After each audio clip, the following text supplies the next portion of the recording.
எல்லாத்துலேயுமே முக்கியமாக வரக்கூடியது அப்படின்னு பார்த்தோன்னா தாய்மாம சீர். ஸோ தாய்மாம சீர் வந்து எதுக்காக பண்ணுறாங்க ஐயா இந்த மாதிரி எல்லா விசேஷத்துலையுமே? தாய்மாமனுடைய சீர் பாருங்க, அதுக்கு பேரே மாமன் சொல்லலை, தாய் ப்ளஸ் மாமன் என்று சொன்னார்கள். ஒரு தாய் தன்னுடைய தாய் வயிற்றில் கருவறைக்குள் இருந்த அதே இடத்தில்தான் அவருடைய மாமனும் இருந்தார்.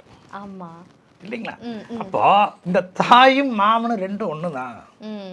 உனக்கு தாய் மட்டுமே உனக்கு வரக்கூடிய எல்லா சடங்குகளையும் சீரு எல்லாம் செய்யணுங்கிறதில்ல, உன் தாய் வயிற்றில் பிறந்த மாமனும் செய்ய வேண்டும் என்கின்ற தத்துவத்தை வைத்தார்கள் போன்றோம்.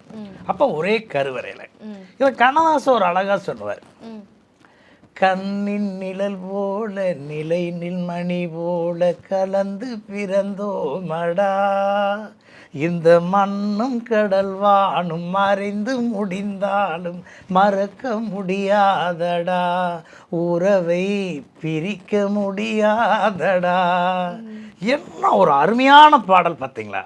இன்னைக்கு அந்த பாட்டை கேட்டீங்கன்னா இந்த அண்ணனும் தங்கச்சி இருந்தா அவங்க கண்ணில் தண்ணி விட்டு எழுதுருவாங்க, இந்த பாட்டை கேட்டாலே எழுதுருவாங்க.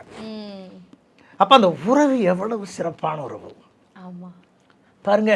மாமன் ஒரு முக்கியமான, வாழ்க்கையில் மாமன் எல்லா வகையிலையும் முக்கியமானது. 5ஆம் இடம் பாட்டை, 5ஆம் இடம் குழந்தை, ஒரு குழந்தை 5ஆம் இடத்துல பிறக்குது, 5ஆம் இடம் குழந்தை, 5ஆம் இடம் பாட்டை. 5ஆம் இடம் என்பது குறிப்பா பேரை, 5ஆம் இடம் பூர்வீகம், 5ஆம் இடம் குலதெய்வம்.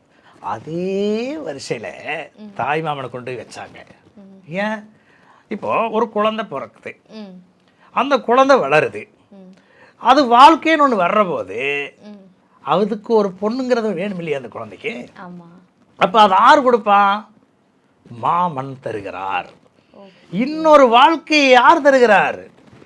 மாமன் தருகிறார். அப்ப அந்த தாய் மாமன் தான் அந்த இடத்துல முக்கியமானது. அதனாலதான் குலதெய்வத்து கோயிலுக்கு போற போதே என்ன செய்வாங்கன்னா தாய் மாமனை கூட்டிட்டு வருவாங்க.